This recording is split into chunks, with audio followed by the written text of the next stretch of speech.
Salam sejahtera pemirsa, berjumpa kembali di dalam pembahasan buku Bugar Selamanya. Dan pada hari ini kita sudah memasuki halaman yang ke-370 dengan judul Apa yang sekiranya saya lakukan dengan cara yang berbeda. Ayat inti kita pada hari ini terdapat dalam Amsal 22 ayat yang ke-6. Didiklah orang muda menurut jalan yang patut baginya, maka pada masa tuanya pun ia tidak akan menyimpang daripada jalan itu. Kita masuk di dalam inti pembacanya. Sekarang anak-anak sudah pergi. Saya berharap saya tidak membeli begitu banyak permen.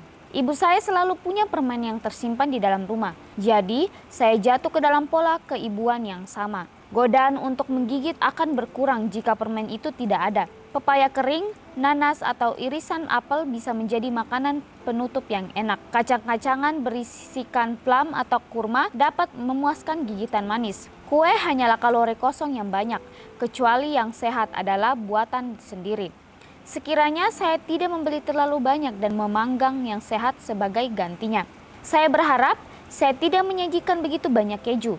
Saya sadar akan nasihat bahwa keju bisa menjadi masalah, tetapi saya menyukai makanan keju.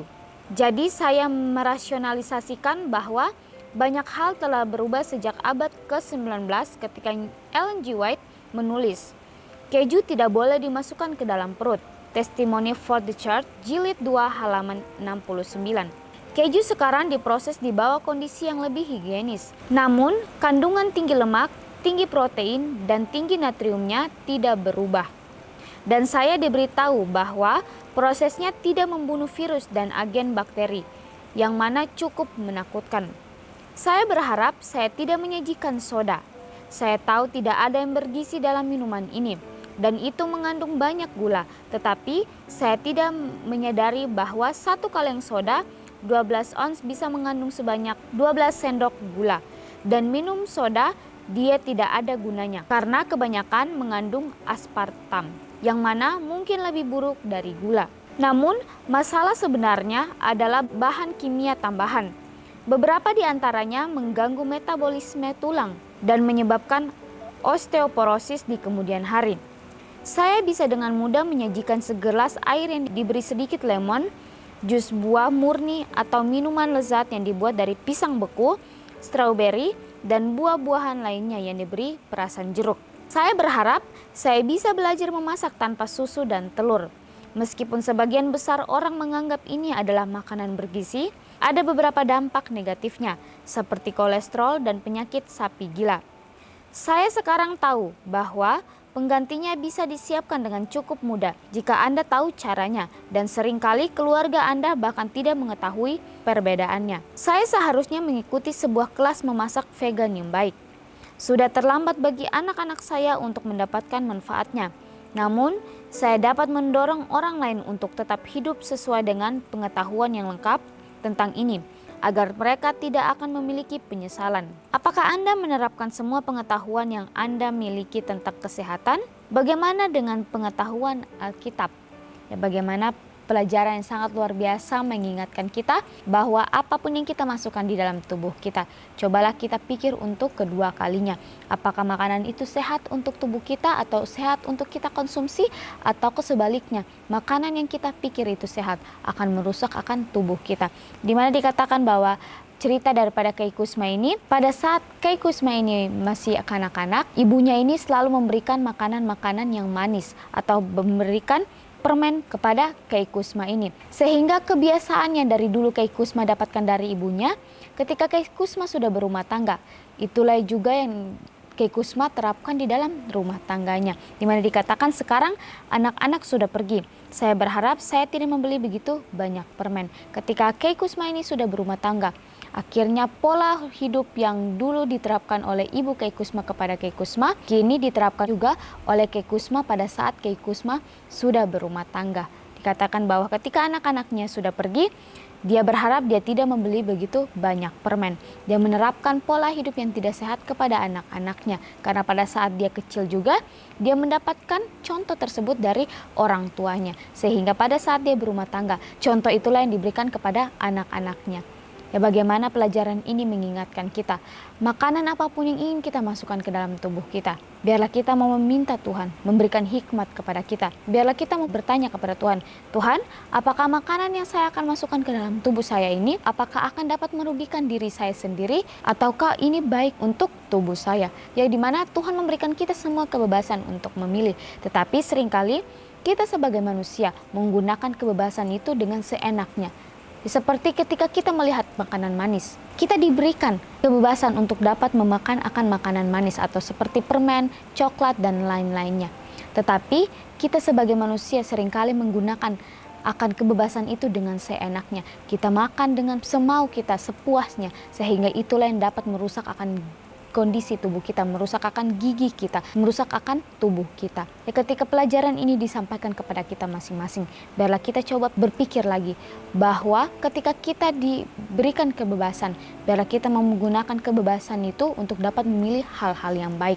Seperti makanan, ketika kita diberikan kebebasan, seperti makanan, ketika kita tahu makanan itu tidak baik untuk tubuh kita, biarlah kita dapat menjauhkan akan makanan itu dari diri kita masing-masing. Coba untuk menerapkan akan pola hidup yang sehat. Yang mungkin ini susah bagi kita untuk dapat menerapkan hal tersebut. Tetapi Tuhan hanya mengingatkan kita bahwa ketika kita makan, kita juga harus mengingat bahwa kita mempunyai batas supaya tubuh kita tidak sakit karena setiap pilihan-pilihan yang kita ambil.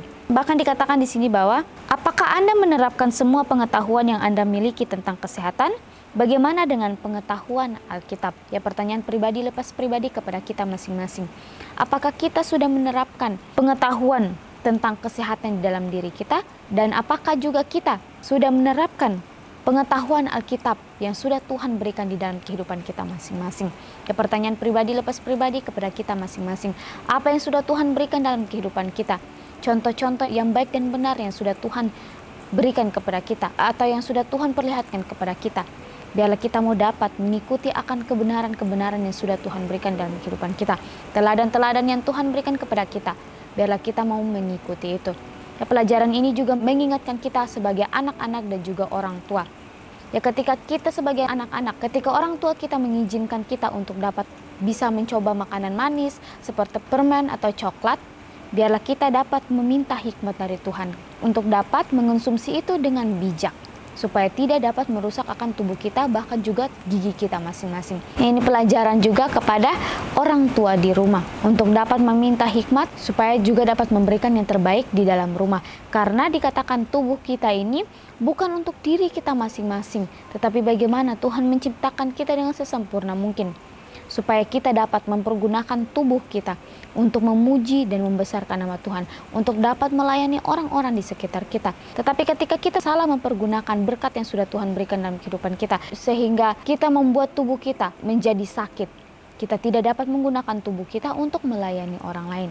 Ya, ketika kita ingin melayani orang lain, tubuh kita juga harus sehat, supaya orang juga dapat merasakan akan berkat Tuhan yang Tuhan salurkan melalui kita, dan kita bisa bagikan itu kepada orang lain juga. Ya, dari apa kita menjaga tubuh kita, dari apa yang kita masukkan di dalam tubuh kita, makanan, bahkan minuman, bahkan juga cara berpikir kita, pola pikir kita. Biarlah kita mau menyerahkan semuanya itu kepada Tuhan, meminta Tuhan membantu kita supaya kita dapat merawat akan tubuh kita. Ini pelajaran juga mengingatkan kita kembali tentang kesehatan jasmani kita, tetapi bagaimana kesehatan dari rohani kita juga harus kita jaga dengan sebaik-baik mungkin, dengan cara kita berdoa kepada Tuhan, menyerahkan setiap kehidupan kita kepada Tuhan, dan menjalin hubungan yang baik dengan Tuhan kita sendiri. Inilah pelajaran untuk kita selalu aplikasikan dalam kehidupan kita.